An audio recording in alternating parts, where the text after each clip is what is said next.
Welcome to the MTC Commission, and we're really glad to have people join us today, and a good time for our meeting. And it's earlier than usual, but I'm sure that many people that are here will understand because the MTC follows this one, so the next one happens up. All right, so why don't we go ahead and begin the meeting, and we'll start with the meeting attendance sheet. And so I am Vi Lyles, and I am the MTC chairperson, and I am here, sorry, that's the other day. All right, let's go around. Brad? Sure. Brad Thomas, City Attorney's Office. Oh. Brad Simmons, Mayor, Town of Mint Hill. Okay. David Phillips, Mayor of Pineville. Ryan Spitzer, Town Manager of Pineville. Thank you. Okay. Ready for me? Yes, that's you. And Anthony Roberts, Town Manager, Huntersville. Lee Altman, Mecklenburg County Commissioner at Large and Vice Chair of the County Commission. Rusty Knox, Mayor of Davidson and Vice Chair of the MTC. all right. So, Rachel, will you let us know what you're doing at the table here? Hey everybody, Rachel Gregg, Head of Technology for Cats. Trying to make sure the mouse works correctly. Okay, thank you very much. So we really appreciate our teamwork and how we do this together, so really appreciate that. So I'm going to call the meeting to order. Do we have anyone that's watching online or participating online? Let's see. Elda? Jamie Justice, Town Manager, Davidson. All right, thank you, Dave. Let's see. Ed McCool, Commissioner Matthews. All right, thank you. Andrew Grant, Town Manager, Cornelius. Thank you. Is that? Elder Waslowski, City of Concord. All right, thank you very much. I think that includes everyone that's also on by virtually. So thank you very much, everyone. So let's go ahead and get started. And I want to have a few moments to just say thank you for joining us this evening for the Metropolitan Transit Commission. A few weeks ago, our city made an important decision, one that will shape our future for decades to come. Together, we passed the sales tax mobility referendum, and tonight I want to say thank you to all of you that participated, whether we win, loss, or whatever. It's most important that we come together. I think the people of Mecklenburg County and all of us believe that we can do things that are very much challenging, but possible. I want to thank you for all of you that took the time to vote, to speak up, and to imagine a future where our city moves more smoothly, safely, and more equitably. I also want to extend my deepest gratitude to the Metropolitan Transit Commission, whose leadership, collaboration, tireless work helped us to get to this place. Our partnership has been essential, not just securing the referendum success, but in laying the groundwork for what comes next. Because this is an important time for transit in our community. Our county is growing, our needs are changing, and now we have the chance to grow our transit system in a way that keeps up with people who call this place home. This referendum gives us tools to plan boldly and build responsibly. Let's just be honest that it's going to take some time to get it done, but once done, I think it will be amazing. So thank you everyone again for being a part of this referendum and a part of what we believe will make our city better for everyone. So with that, I'd like to also begin to think about some of the people that are around this dais right now. Today, before we have our formal agenda, I want to take a moment to recognize several members who have dedicated many years of service to this commission and who are joining us for their final meeting in 2025. their commitment to supporting transit across our region, supporting CATS, and the countless community members who rely on public transportation every day have made a lasting impact. On behalf of the MTC, I want to extend our greatest gratitude and appreciation for their service. So let's talk a little bit about our voting members. Mayor Woody Washam is not with us at the dais today, but he has been mayor since 2017 and has served on the MTC for the last 8 years. Mayor Brad Simmons from the town of Mint Hill, from the town of Mint Hill, he has served as mayor since 2023 and has served on the MTC for the last 2 years. 6 years. Oh, they told me 2. 2 plus, it's just a number. All right, here we go. It felt like 16, Bob. So any number you throw out there will be just fine with me. Okay, thank you very much. Mayor David Phillips from the town of Pineville. Mayor Phillips has served as mayor since 2023 and has served on the MTC for the last 2 years. And he is a retiree from Charlotte-Mecklenburg Police Department, and always glad to have someone like you here with us today. Thank you. And finally, in our non-voting regional members, Mayor William Dirch from the City of Concord, Mayor Wyatt Dunn from the town of Stallings. Again, thank you, gentlemen, for your service. And I think we have a small token of appreciation that you will have at the end. I passed it. And it's already been passed out, so thank you very much. Now, I also would like to take a moment to recognize our incoming members, voting and non-voting. Mayor-elect Dennis Billadou from Cornelius, Mayor-elect Dale Dalton from Mint Hill, Mayor-elect Amelia Stinson Wesley from Pineville, Mayor-elect Steve Morris from Concord, and Mayor-elect David Scholl from Stallings. To the incoming members, we welcome you to the club where we have opportunities, all kinds of, good, bad, and indifferent sometimes. So thank you very much for being here, and those of you that are online virtually, we really appreciate, again, your participation and knowledge here. So now I think that we are going to have public comments. Do we have any persons for public comment? No, Mayor. So we have no public comments today, and so we'll move on to the next report, which is the Public Transit Advisory Committee, PTAC. Alyssa?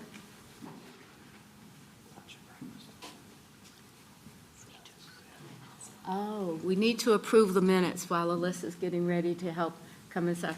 So Move to can I have a approve. motion for approval of the October meeting summary? Move to approve. We have a Second. motion and a second. Is there any discussion? Hearing no discussion, all in favor, raise your hands. And that is approved unanimously. All right, so now let's go to the report from PTAC. Got it? Go. Good afternoon. My name is Alyssa Calderhead, Public Transit Advisory Committee Co-Chair. And in the interest of time, I'll direct you to page 9 in the binder on the table. And if you'd like to open it up for any questions or concerns regarding this document, now is the time. All right, if you have had a chance to read it, or if you haven't, if you have any questions, they'll be ready to provide a response. Actually, I do have a Yes. question, Madam Chair. Ms. Altman. Thank you. I am interested, Ms. Pursuti, regarding the continuation of the PTAC structure under the new governance model. I think that it would be great to get that out into the public domain. If you or the CEO feel comfortable sharing the recommendations or how the advisory board may carry over with the new transit authority, because in addition to our efforts to appoint transit riders, the Transit Advisory Board, which will represent an even broader group of transit riders geographically, modality, disability, that's just such an important input for the new transit authority. So if anyone can speak to that, I would love to hear. Sure, we just had this conversation this morning and talked about it. Alyssa will be, I think, continuing in her role, but we will have some different changes. Yeah, there was an agreement early on in this process that acknowledged that if this transit sales tax referendum passed, there would be a transition for the Independent Transit Authority, but the PTAC would remain as a Citizens Advisory Committee to the new body. There have been some turnover in the PTAC, so there are a few members that are awaiting new appointments or reappointments, but the PTAC itself as a body will continue on as we transition into a new governing structure. Thank you. And for awareness to the public, can you describe the different kinds of diverse perspectives we attempt to get on our Citizen Advisory Board that will continue to guide the new transit authority? Yeah, the PTAC was originally created as part of the second interlocal agreement or the amendment to the interlocal agreement. One of the important aspects of the PTAC is that Citizens Advisory Committee, so those members not only show regional diversity throughout our service area with all towns, the county, as well as the city being represented on the PTAC. They also represent riders of a variety of types, fixed route service riders, special transportation riders, or those with ADA needs, as well as express and train riders. So it is intended to get direct input from users of the system so that they can bring forward their ideas and their thoughts directly to CATS and to the MTC and the future body. And they get briefings from staff on a monthly basis? Correct. They meet monthly, 2 weeks ahead of this meeting. And give feedback to staff? Correct. Okay. Well, I see that we have one of our esteemed journalists here in the room, and I really don't think there's been any coverage at all about the Citizen Advisory Board, and because it is so important to this community that the work of all of our transit planning is informed by a wide, diverse group of riders, I sure hope that could be considered to be shared with the broader public. Thank you. When you think about all of the opportunities that we had to look for people that want to do this kind of work, I'm sure that there are going to be people in this room that will have an opportunity and will choose that. So hopefully when we begin to fill in the vacancies, that we're looking at this as a way for everyone to participate, and we'll figure out some process way for it to make it work and work well. So thank you very much for the question and the response. So. All right, so now that leads us to the Chief Executive Officer's report. Yes, thank you. I will try to keep my report brief. First of all, just want to mention, and Ms. Prezzuti will provide more details in her presentation on this, but a couple weeks ago, in light of the government shutdown and some of the food insecurity associated with the suspension of SNAP and WIC benefits, CATS did launch an effort for recipients to receive a free transit pass. Again, this was not unticketed. It is a transit pass, so these are ticketed passengers, but anyone who could demonstrate that they were utilizing those food assistance programs was able to get a free transit pass starting a couple weeks ago and running through December. We know that there are intersections between our riders and those who are using those programs, and we understand the need to try to help our passengers as much as possible, especially as we go into these holiday seasons. May I? Yes. So just to confirm, what is the eligibility for the pass? Yeah, so the pass was made available. We did an enrollment. If you could do two things or produce two things, one is proof that you were utilizing the program, and then proof of your identity, that you were who you said you were. Using SNAP? Using SNAP or WIC. And we then made passes available electronically via their mobile devices. And so they received a loaded pass through December if they could demonstrate that they were utilizing SNAP or WIC and demonstrate who they were. Okay. I hope the public hears that. Thank you. Are there any other questions for Brent? I've got one, Okay. just quickly. On the ridership highlights, noticeably that everything was down in October. Is it directly correlated to the government shutdown?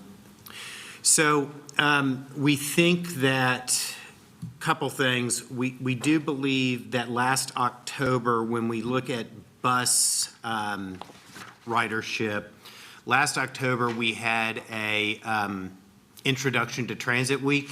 And so we ran 1 week in that month of free rides. And so we think that that influenced, and we saw ridership increase. So we believe that that was an influencer to this October.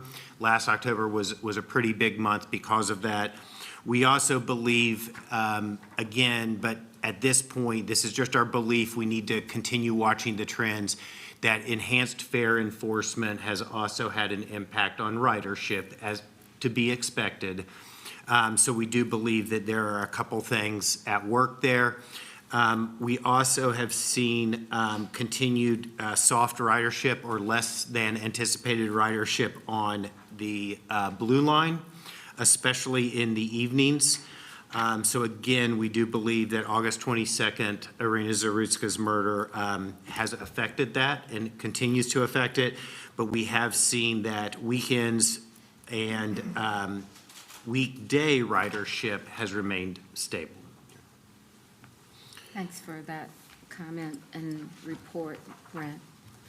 All right, so our next item is an action item. It is to make a determination for, is this the one where we're going to talk about calendar, right? All right, so we're going to talk about our calendar and how we work in the next year or so. So, Brent, how do we start?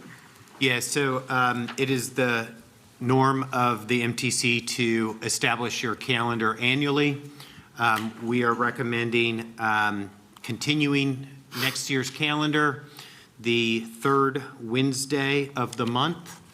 And upon approval, we will distribute the meeting calendar to all, but it would be a continuation or approval of next year's calendar remaining on the third Wednesday of each month. I'm sorry, the fourth Wednesday of each month. The fourth Wednesday. It will not be the third Wednesday, the fourth Wednesday of each month. And Brent, are we going to approve the entire year, not knowing for sure whether this board will be dissolved at some point during that calendar year? That is an excellent question. We would recommend that. And then modifications certainly may need to be made as we see how the next year progresses. Okay. Lee? Yeah, I would just say, I'm fine with this calendar, but by the way, welcome to all the youth who just walked in. I was just about to say to What you guys. school are you yes, with? This is it. Oh, fantastic. Welcome to the Metropolitan Transit Commission. Welcome. So happy to see you. I'm certainly fine with the calendar if I know there's going to be a lot of interest from the people in this room with what the Transit Authority does. And so you don't anticipate that that will be happening on Wednesday nights, do you? Do you know? We do not anticipate that, but I would say we know there are a lot of unknowns, and so we may have to be flexible as we move forward. But Okay. we do not anticipate that. Thank you. All right. So Catholic, tell me again. Yeah, Charlotte. Charlotte Catholic, right across from the, I think it's the hamburger shop there, McDonald's or something like that? Yeah, now I know where you're coming from. So thank you. So tell us a little bit about why you're here. And I saw another young group over this way, I thought, as well. They're behind them. They started. Behind you. Okay, guys, behind you. So I want to know a little bit about what you're doing here. We just have a project for our politics class. We have to come sit and learn. Okay. Well, thank you. All right, behind you, the young men behind you, is that, did I see a Morehouse shirt? Stand up, your Morehouse, and then you can explain to us what you guys are doing. So I actually am currently interning for the city with CATS Finance, so I'm here with Marcus and Phyllis as well. Oh, wow. Well, that's really great. Thank you. It's good to have you both, all of you here. And So- what about you kids back here? Where you, We're UNC Charlotte students, and I got an American politics class, so I was going to send a council meeting right about it. Yeah, I'm at Eastman. I have a global politics class, and I just gotta do an engagement. I gotta take down notes about this. So. Wow. Great. So thank you for attending, and we hope that at some point you'll be sitting in these chairs where we'll come over and just wave at you or something like that. So thank you very much for being here. Okay, so our next item is the staff information. Is So that? we need to vote. We need to vote Yes. on our vote for the calendar. Move to So approve. we have we need a I make motion. a motion to approve as presented, Madam Chair. All right, we have a motion and a second. Second. We have a second. Is there any further discussion? Hearing no further discussion, all in favor, please raise your hand. All right, anyone in opposition? No one has an opposition, so that it moves this item to the next action Was there a item. December meeting? December, it was There the, is not. There is Not not a a meeting in scheduled December December. meeting. Okay, so we should make a motion a to, motion, we need a motion to not come on Christmas, you guys. I don't know I'll why we have to do I'll make that. that motion that we will cancel the I don't December care, meeting. so Well, we have a motion, do I have a second? Second. We have a second, all, care if they any make further discussion, hearing no further. and you Yes, have- ma'am. Just one thing, just so that we don't have to go back and fix this. What we've approved, it says the proposed 2026 meeting calendar, but the dates are all 2025. So I presume the dates are right except for the year? Correct. They will Okay. all be corrected.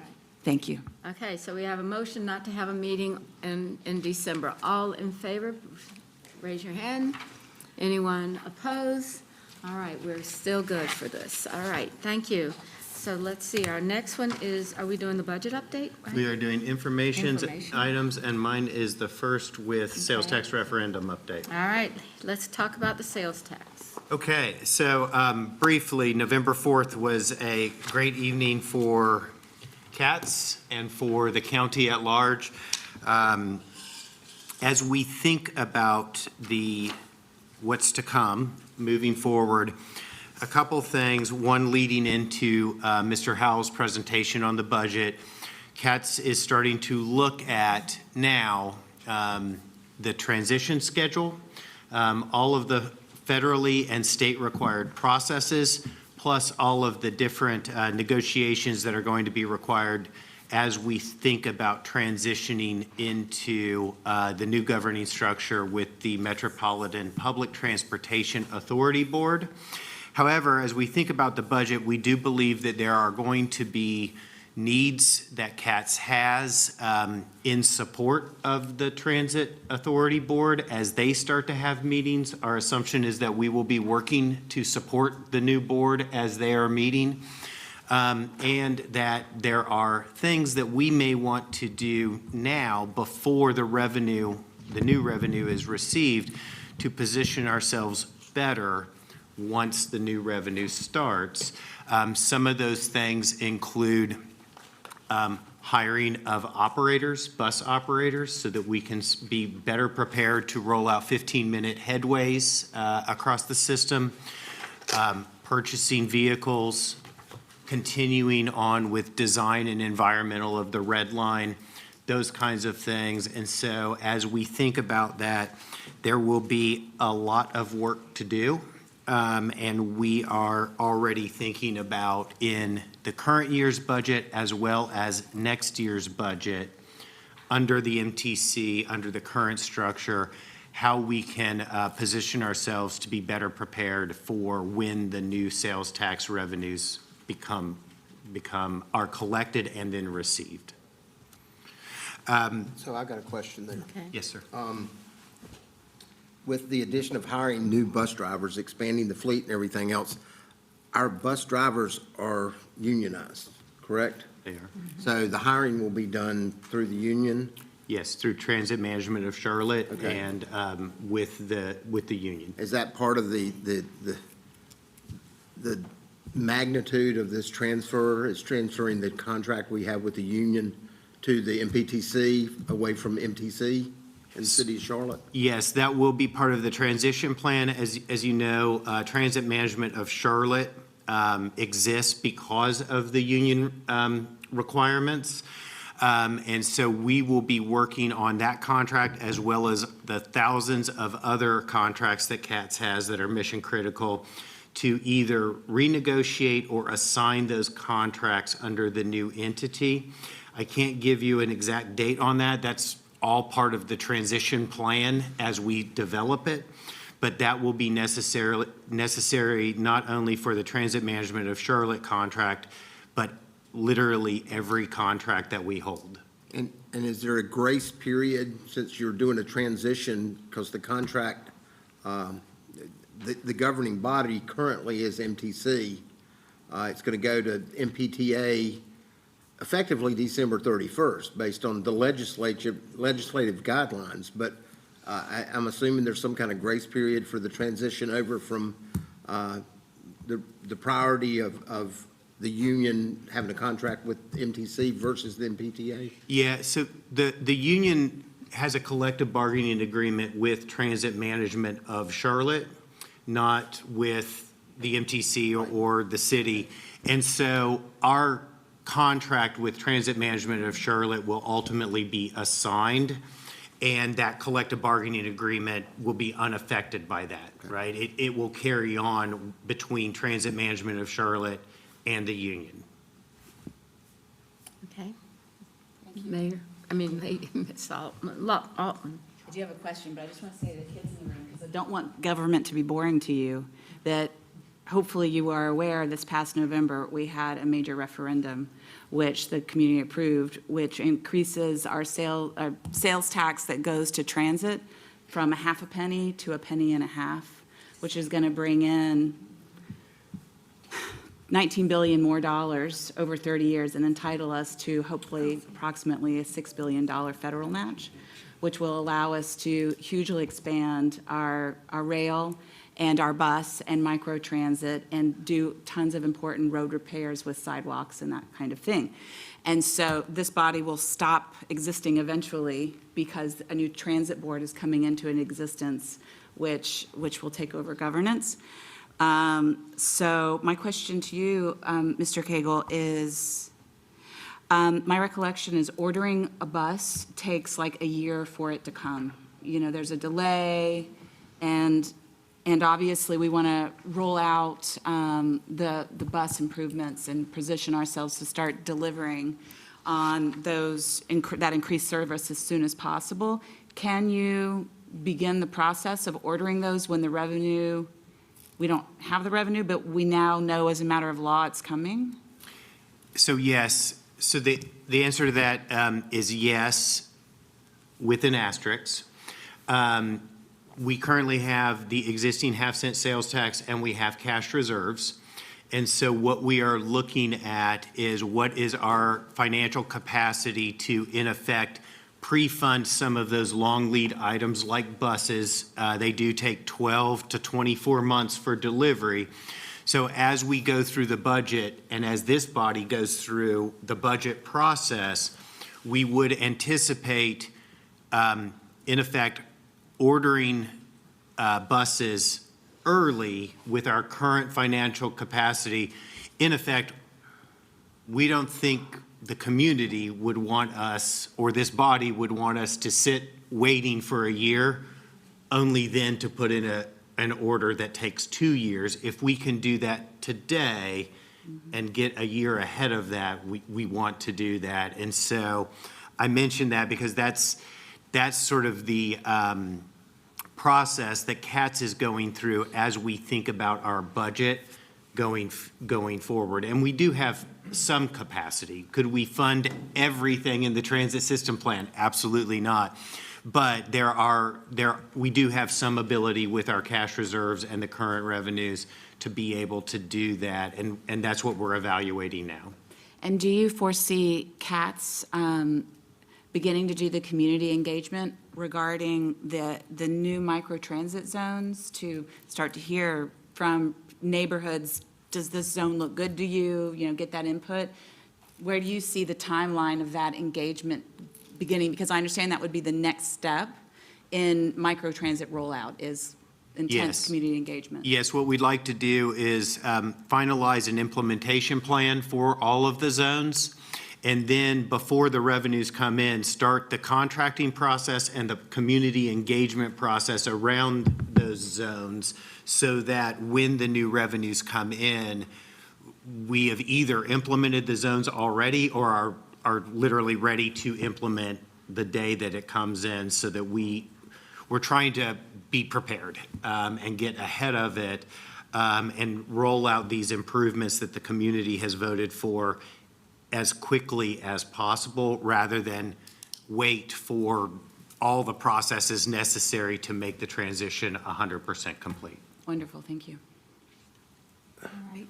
Any other questions? Chad's going to help us to determine how we're going to make all of this work, or how we're going to pay for all of it. We're getting this up. I will say, y'all have set me up perfectly for my presentation. I think between the questions, if you've asked Mayor, Commissioner Altman, and Mr. Cagle, you'll start to see some of that in here as I walk through the presentation.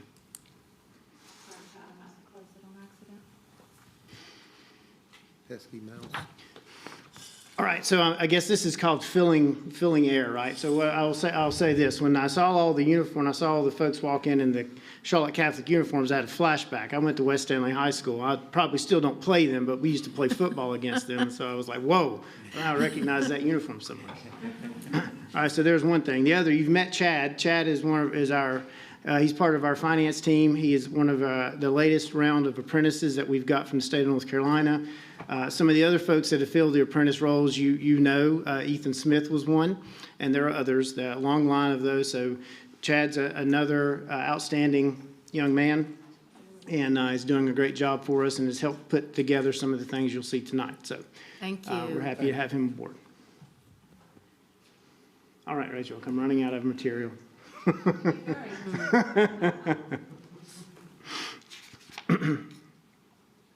All right. Well, good afternoon, Mayor Lyles and commission members. My name is Chad Howell, I'm the CFO. Tonight, I'm going to talk to you not just about one budget, but three budgets, and discuss, and then also get into some of the things that Mr. Cagle touched on as far as we get into FY27. Next. Where's the clicker? Let me try the clickers here. Okay.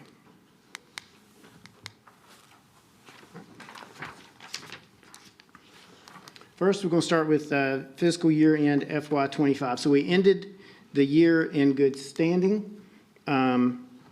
We were a little short on our revenues. We did have a couple shortfalls, sales tax and fares and ad revenue, but those were expected as the year went. As we got into FY25, we started noticing some of these were going to be down, and we did make adjustments throughout the year to our operating expense.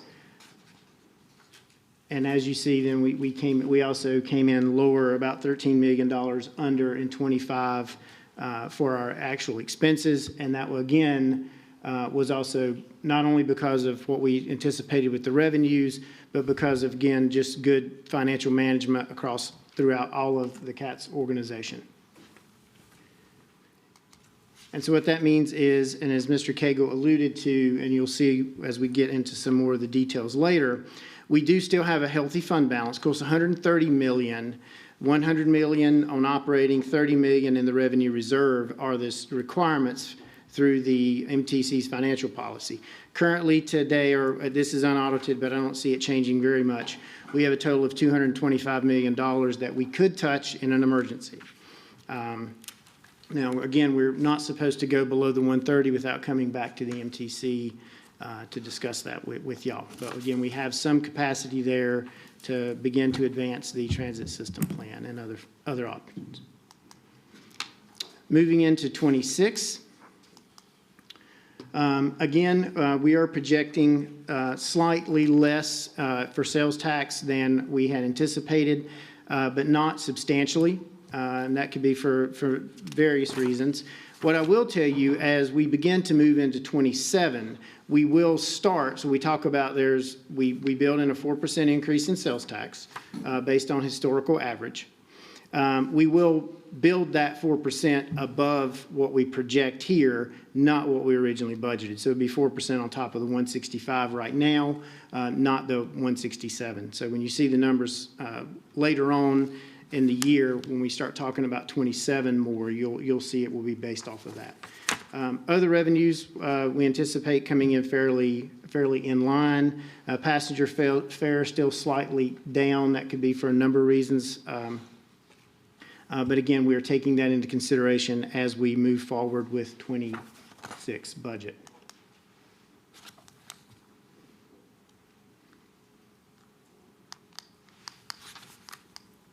Oh, there we go.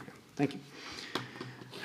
On the expense side, I always say on the other side of the coin, we are planning to come in, again, based on where we think the revenues will be. We're working right now to end up with some savings, built-in savings on the operating side. However, we may need that savings to begin to implement some of the things that Mr. Cagle touched on as we get into the fiscal year, because we will actually, and I'm happy to say this, and happy to hold this up, we will actually begin transitioning into this year as early as January. And some of the first things you're going to see are some of the contracts that we talked about. It could potentially be looking at beginning the early stages of Better Bus, which would include working with folks and looking at, do we need to put buses on order? If so, how many? Because of the lead time. Beginning to fill critical staff positions.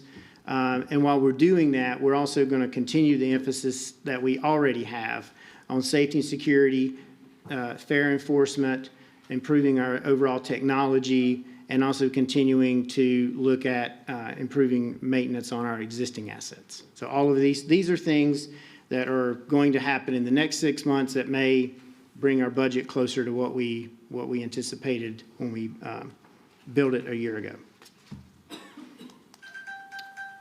Moving into FY27, again, you will start to see here the implementation of the transit system plan. You will start to see, we believe the revenues right now, the estimate that we have are the new Article 34 sales tax revenues will start coming in January and February of 27. With the existing Article 43 sales tax, we'll be building in a 4% annual growth rate, but I will be working with the CD's economists to see if there's any recommendation beyond that. Also with the Article 34 sales tax. Federal and state grants, as you'll see later, and some of the previous slides, we've been very good about utilizing prior grants that CATS has received, repurposing those dollars within the limits of those grants and using that money now.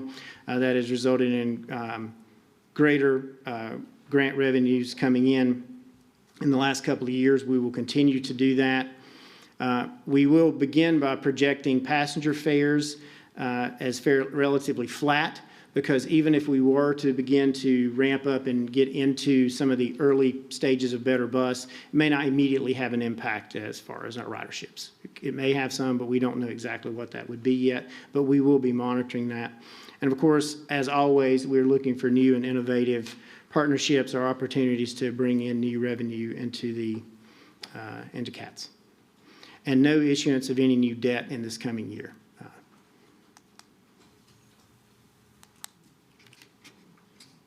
Thank you.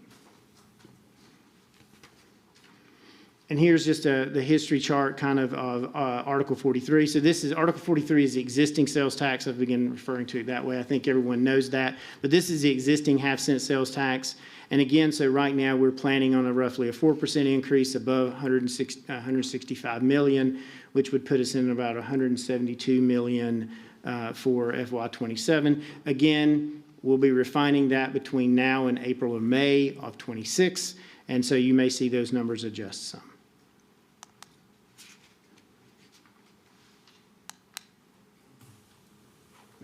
Rich, I'm just going to, if you don't mind. Thanks. Fair history, again, we talked about keeping it relatively flat as we move into 27. So if we roughly bring in, we think around 16 million in 26, we'll probably start that with that pretty close to that in 27. And then keep an eye on it as we go. Again, hopefully as we get into some of the early stages of Better Bus, we start to see improved ridership, but that's going to take some time. Next. These are just our ridership numbers through 2026. And again, this estimate assumes the current levels of service, so we are not building in anything with that the TSP or Better Bus may bring into the numbers at this time. So continue, again, if you just look at the chart briefly, we've shown it a couple of different ways, but you also see it if you look at the revenues. You go back pre-COVID, you had the mountain, we came into the valley of COVID, and then now we're coming back out the other side, kind of on the heading back up the mountain with the revenues and the ridership post-COVID. Grant history and projections, again, we've done very well since 23 of being able to utilize some grants that had been sitting on the books for a while by being able to adjust those and bring those monies forward and use those quickly. We will continue that through 26. As we get into 27, we'll look to stabilize that, and you may see, there are a lot of conditions to that. You may see some of the budgeted grant revenues decline a little bit, but it's simply because now we've used up a lot of those older monies. However, based on where we go again with the implementation of the transit system plan, we may be able to start to see some new grants that that we're able to use some of the new revenues to apply for. But it's early yet. We'll just have to see if that works out. Next, please. So in 2027, the approach we're taking, and our budget director, Phyllis Heath, has helped put this into being. We started off in September. We kicked off in September with building our base budget. And so this is, you can think of 26 plus where we're continuation of 26 and going into 27 as if the referendum vote was not a positive. And so it's maintaining current levels of service, safety and security, fare collection enhancements that are already underway. Those will continue. Improvements to paratransit staffing. On the capital side, it's kind of our existing infrastructure improvements to our existing infrastructure, and also technology, and then continue the fleet replacement plan that was already underway. So we started there, but I'm excited to say that where we're going and getting ready to transition to is the base budget plus the authority transition plus the base budget. And so what you'll see is that we're treating this right now as an overlay, but together they will form the 27 budget, and 2027 to 2031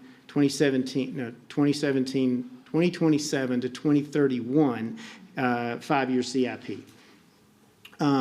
Again, we will continue filling critical positions that are necessary for the authority to transition to occur.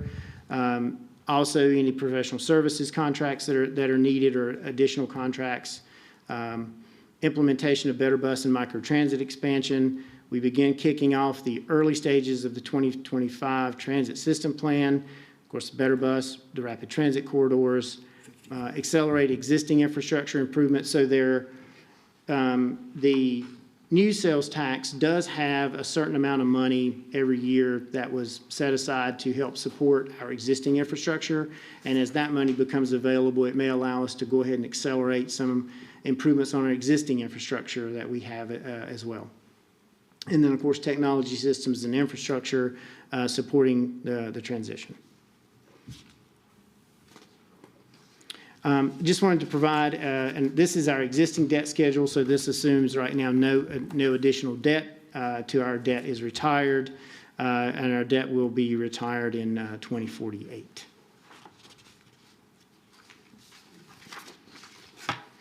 So this is just our draft budget schedule.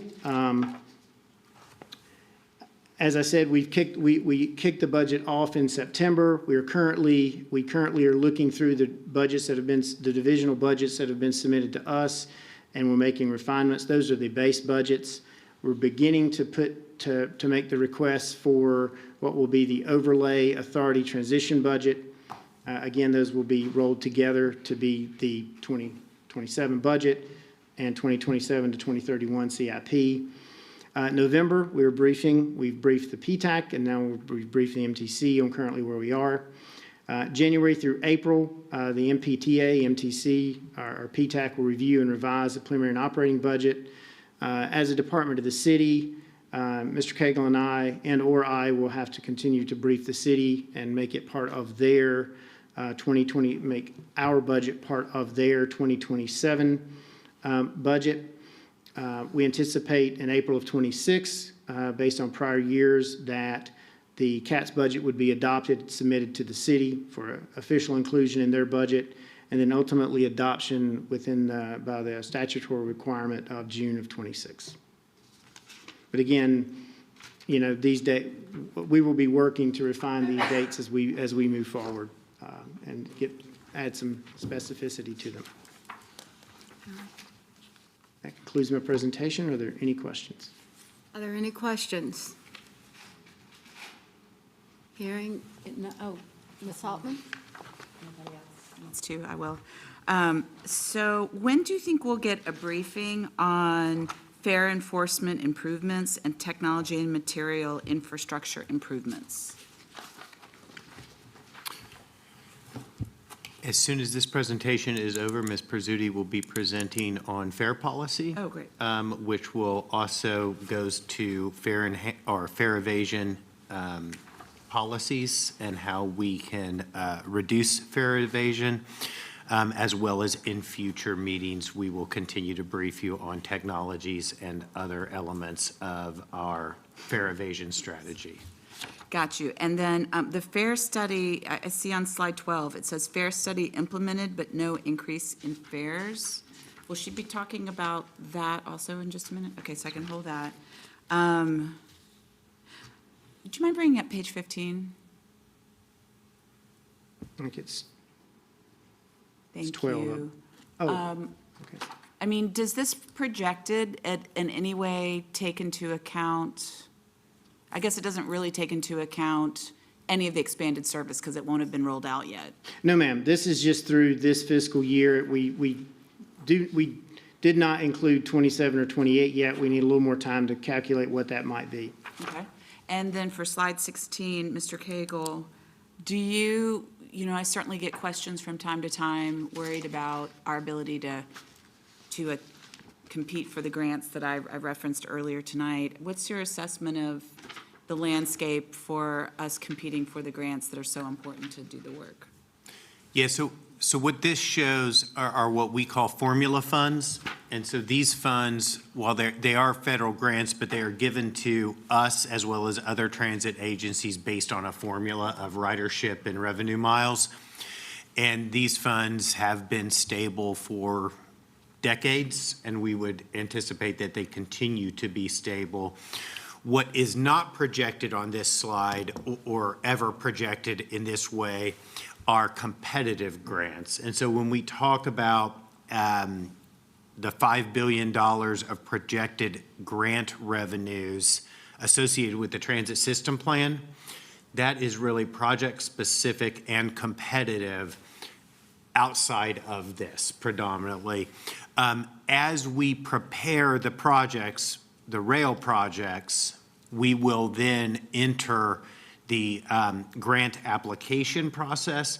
But even with our first project, the Red Line, we are several years from entering that process with the federal government. And so this is really portraying a very stable, consistent grant revenue associated with the formula funds. Okay.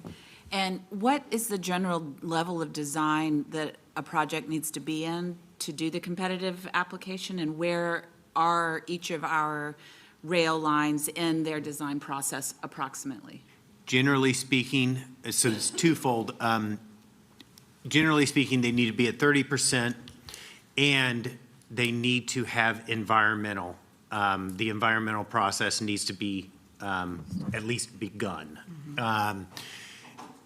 Today, I can get back to you on exact, the red line and the silver line, both east and west on the silver line, are the closest to meeting those, and we believe we can be prepared to bring those to the 30% and get the environmental underway on both projects very quickly, possibly in this fiscal year or early next fiscal year. So again, that would be one of those quote-unquote pre-funding items.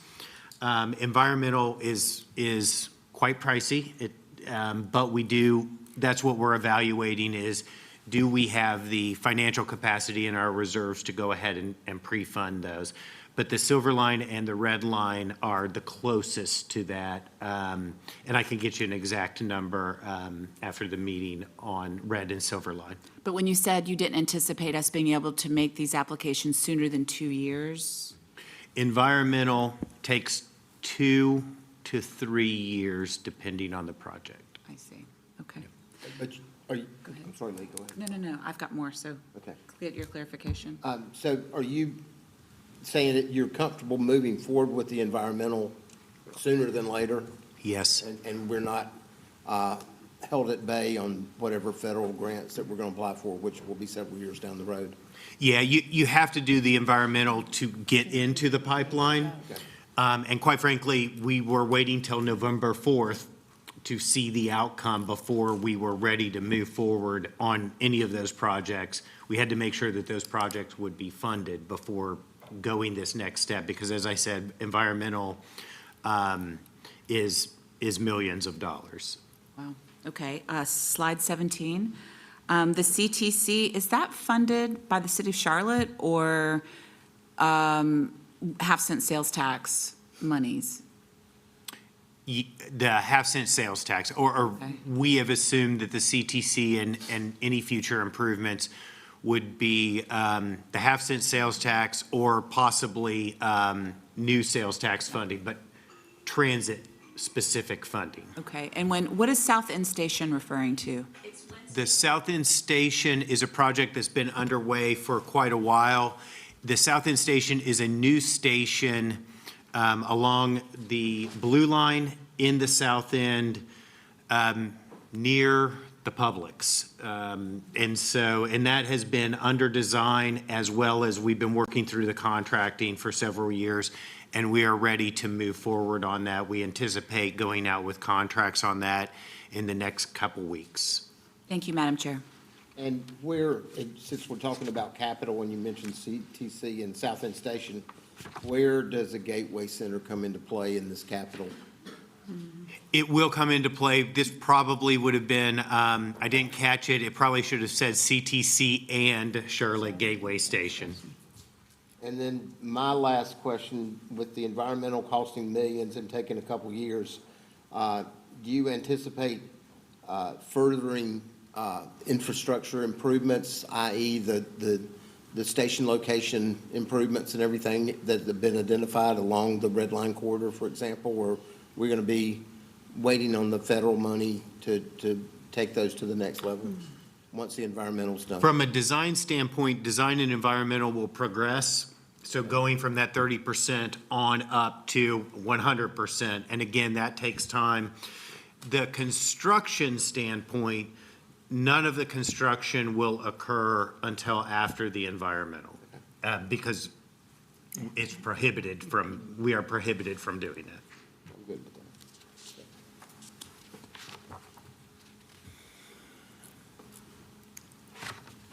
Thanks, Chad. Thank you, Chad. All right, so now I think we're going to have Elizabeth, thank you. She's here. Yeah, thank you. Thank you. Good afternoon, members of the MTC. I'm here today to talk about our vision for modernizing CAT's fare collection system. I know we've been talking about it for a while, so I'm excited to be able to share where we are at today. So why we are here, it's been a decade since we revisited our fare structure. There are new fare products available with modern fare technology, such as tap to pay and fare capping, available in the marketplace. You can't easily pay to ride transit with what you have in your pocket. There's a picture there on the slide that shows all the various ways you can pay to ride CATS. And outside of cash, none of them are things that you probably have readily available. And so want to modernize in that, and from that perspective. It's also really hard to figure out which product you would use to pay, you know, and which one's going to be the best value based on your needs, given the variety of products we offer.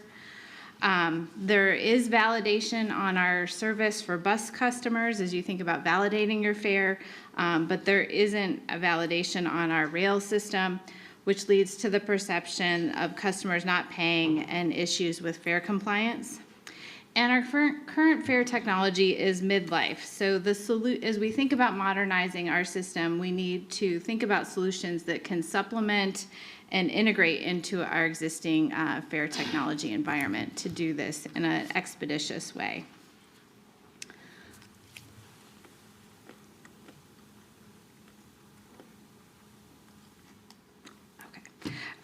So we started this effort about 18 months ago. We established guiding principles, evaluated the current state of practice with a peer review of other transit systems, worked to develop recommendations, which I'll be sharing with you throughout this presentation.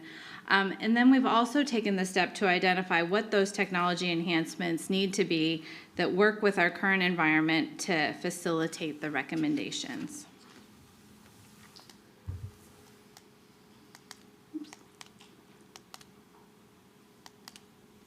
So today we have a lot of customers that utilize cash and do not take advantage of a lot of our digital options that we have available. We do not have system-wide validation, and we have inconsistent fare compliance and fare payment.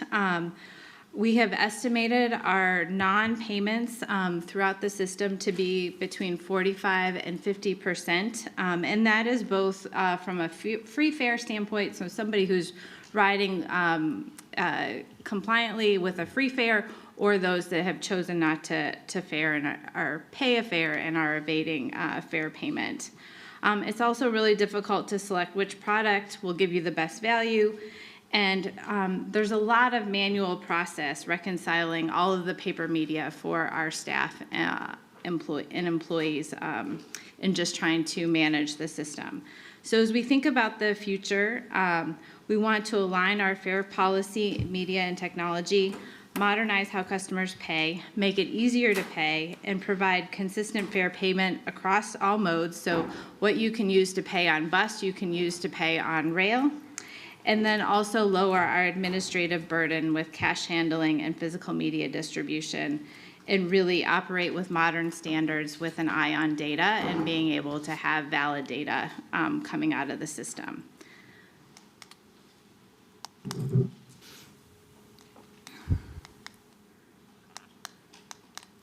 So we are ready for change. We need to align the fare policy, fare media, and technology to improve our customer experience, simplify operations, and improve compliance.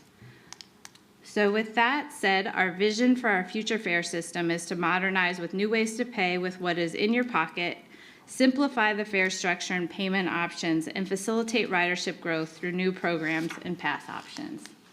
So what does that look like? We look to modernize the ways we pay, so tap and go, being able to use your phone, a card, or smartwatch to be able to pay to get on transit. Being able to reload your fare media that you do purchase through CATS Pass app, online, through CTC, customer service, as well as retail locations. Look to convert your cash to digital cash to reduce cash handling on the system. Promote system-wide validation with tap to ride across all services, as well as provide incentives to ride through fare capping.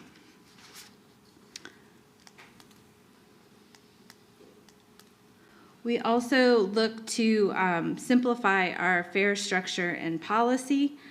So we'll be looking to consolidate our fare types across services, look to offer daily, weekly, and monthly fare capping instead of pre-purchased fare products, and replacing our transfers with 2-hour digital passes.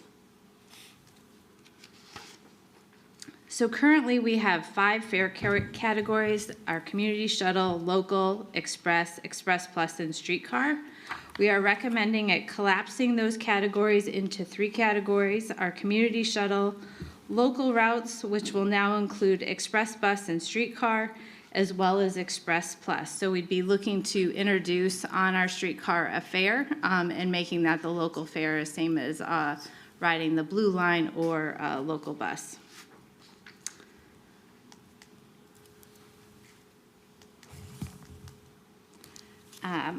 Our fare products offerings would migrate from prepaid fare products, whether that be day, weekly, or monthly passes, to stored account value with fare capping to allow for flexibility in getting the best value based on transportation needs.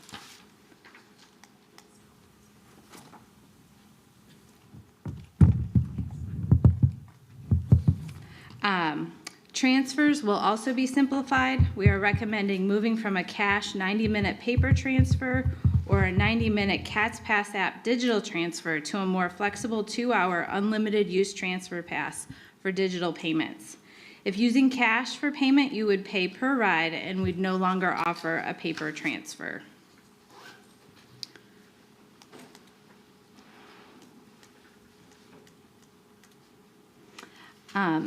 And then lastly, we are working to continue to grow ridership. We'll be looking to expand program options, and these will include expanded employer and organization-based programs where we often promote our All Access Pass, as well as need-based programs, which include programs for members of our community who receive other forms of assistance, such as SNAP, housing, or child care assistance, and can benefit from a reduced fare transit pass, as well as reduced fare programs for veterans.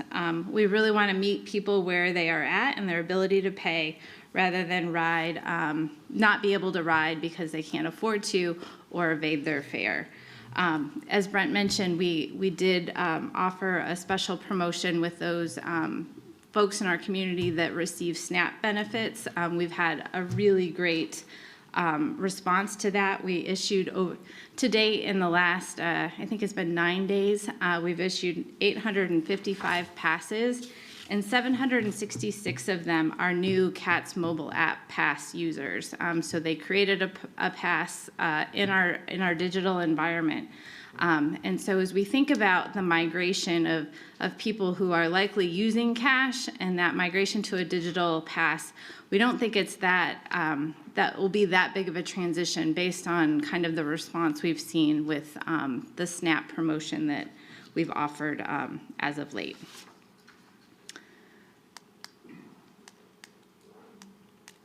So the modernization of our fare system will be a significant change for the community and our customers, and we really will be needing to engage pretty heavily with the public and stakeholders on this vision. Our plan is to start that engagement after the first of the year as we work to make this vision a reality over the next 18 to 24 months. So in closing, there's a lot of work to do to realize this vision, and we're starting to make that a reality. We'll be, as I mentioned in the previous slide, we'll be working to engage the public. We'll be seeking necessary approvals and getting contracts in place over the next several months. And then we also will need to align our operational and business processes with the new technology. This not only will be a big change for our customers, but it'll be a big change for CATS and how we manage fares, how we staff that, and just changes with cash handling as well. So with that, I can take any questions. Questions? Let's see. Ms. Altman? Thank you. Well, first turning to slides 7.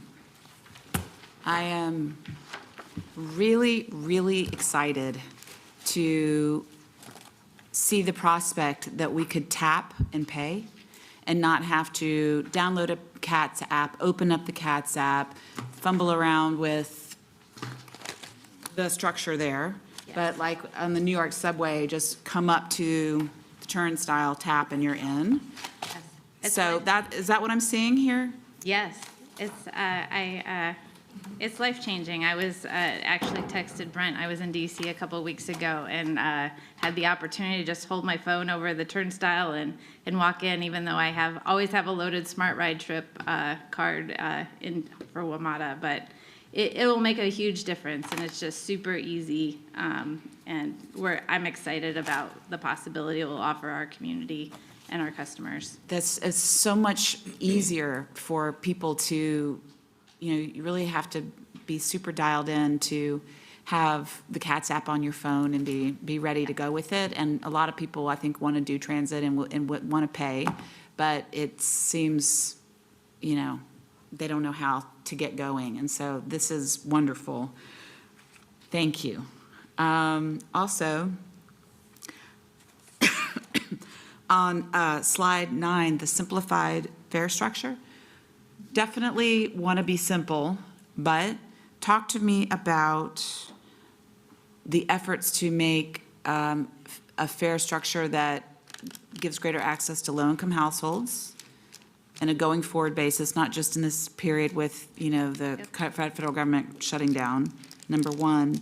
Number two, seniors and students, because previously it's been $2.20 for, adults and $1.10 for a senior citizen or a student. Wait, I'm an adult and I'm a senior citizen. Well, you're not a senior citizen. For seniors and students, we'd be looking to maintain that price break at the 50%. For our low-income members of our community, as I mentioned earlier, we'd be looking to offer a reduced fare pass for them as well. So if you qualify for some form of assistance, whether it be SNAP, child care benefits, housing assistance, you could bring kind of proof of receiving that assistance along with your ID, and then we'd be able to enroll you in that program, and you'd be able to buy a reduced fare pass as long as you maintain those benefits. And then we'd also be looking to do the same for veterans. Oh, that's fantastic. What a good answer. Okay. Slide 12. So expand employer or other organization past programs.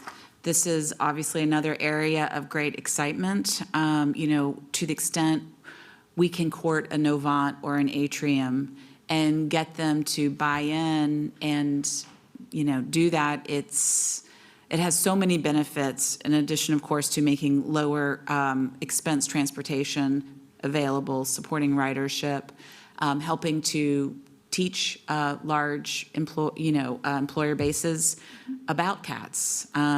So there's so much potential there. What is the strategy to do outreach to, our top 20 largest employers? Is there one? Well, we actually with the anticipation of knowing that we needed to do this, we actually hired a position that's focused on this, and they started in that capacity a few months ago, and so we're starting to put our materials together. Part of what a little bit of the holdout in doing some of the reach out is getting materials, and we wanted to understand where the fare system was going and how we were going to be able to administer such programs, so that we were going to them with kind of a complete package on how it could work and how it will work into the future. And so those are being finalized along with kind of an outreach plan and targeting businesses and identifying the stakeholders to go out. So we hope to hit the ground running with that after the first of the year. They haven't been just working on that. We have done outreach. We've recently are enrolling Roof Above into the All Access Pass program, and have had some other nonprofits that we've been working with. And so they've been focused on that and starting to generate materials as we think about expanding the program in the private sector. Well, I hope that you will share through press releases in the media, because I can just consider that a big win for the system when we get that kind of buy-in out in the community. And I hope it'll have a good contagion kind of effect, you know? I forgot to ask on the tap to pay, when do you anticipate that being able to start to be operationalized? So we hope to have the whole system deployed in the next 18 to 24 months, kind of working on kind of how that implementation will roll out. The biggest part of the tap to pay is contingent on getting validation on the platforms and being able to have that technology there. Our app and our app provider currently supports tap to pay. It's just we don't have the hardware in place to be able to facilitate that. And so we may be able to start to offer that sooner than later once we have that validation equipment in place. We are in the process of finalizing some of the civil work and hope to start construction after the first of the year on getting that equipment installed on the platforms and vehicles to be able to move some of these offerings along. Well, very exciting. So thrilled to see some of these changes afoot. Thank you, Madam Chair. I'm glad it's going to take a little while because I sat here during your presentation and reloaded my CATS app with funds. Don't worry, I'll give you a ride home. We're waiting for you. Thank you. All right, any other comments or questions for this? It is absolutely amazing. It just shows you how quickly the world can turn. I remember when we used to do going to the local places and saying, let's go ahead and do all of this. And it was like, like pulling teeth, I guess, or whatever. But in this one, we have the ideas of mobility and as well the way that the banking community works now and all of the other things that we were able to do. So I think what I'm saying is thank you, because we're finally getting into this place where I think that people will understand this is just like going to the movies, going to any other place, getting any other thing done, So thank you very much. Well, we're excited. Glad that you had the opportunity to experience it. That's really great. We're excited. All right. Thank you. Okay, I think that's the end of our agenda for today. Is there any conversation that anyone would like to provide or have any comments? If not, I think next meeting, I think that Lee gets to be the chair. And I'm really grateful for all of the work that we've done together. And once again, to all of you that are coming in, I think that we're really excited about what we have. And you were a great part of it. So all of you, thank you very much for your attention and the work that we've done. We're going to keep doing it for you, too. So with that, we have a meeting to adjourn. Well, I just want to say, in light of what you said, we should all take a moment to salute you. Leading this board this past year, the most historic year in the history of our transit planning. We're going to have the largest economic development project in the history of Charlotte-Mecklenburg under the leadership that you have brought over the last year and much longer than that. But certainly, thank you so much, Madam Chair. Thank you, guys. Really. All right, everybody, let's get out of here before our tears start blowing down. So, all right, everybody, you guys, do you have any information that you don't have that you want us to talk about? You should ask that guy right there, Robert Hillman is right there. So go ahead for it. He'll be ready to help you.